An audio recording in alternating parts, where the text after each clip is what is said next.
I am Saket Kumar, and he is my business partner, Mr. Debashish Singh. We are the owner of MiTechno Plast.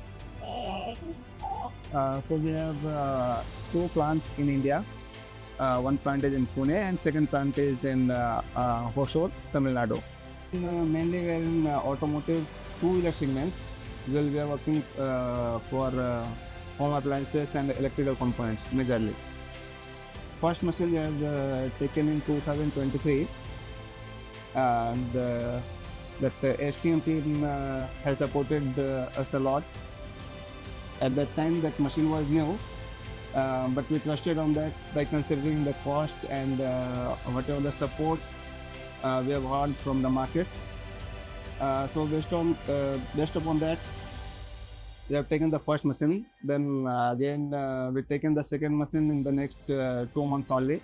So we have now 3 machines in our two Pune plant, and we have started our second company also in Hosur in this year only, and January 2024.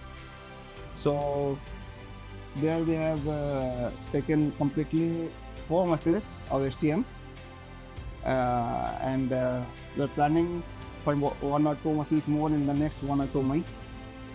So totally we have 7 machines currently in our plant. As well we have one molding machine from them only that we have taken I think 6 months back only. That performance is also good. So by considering the service support and the performance of the machines, we have too much trust on STL, and based on that we are considering them. I have recommended a lot in the market. You can the people from the STM team will also agree. We have recommended many people to take the machines, and many of our friends, many of the person in our circle has taken this machine, and they are very satisfied with the machine. Thank you.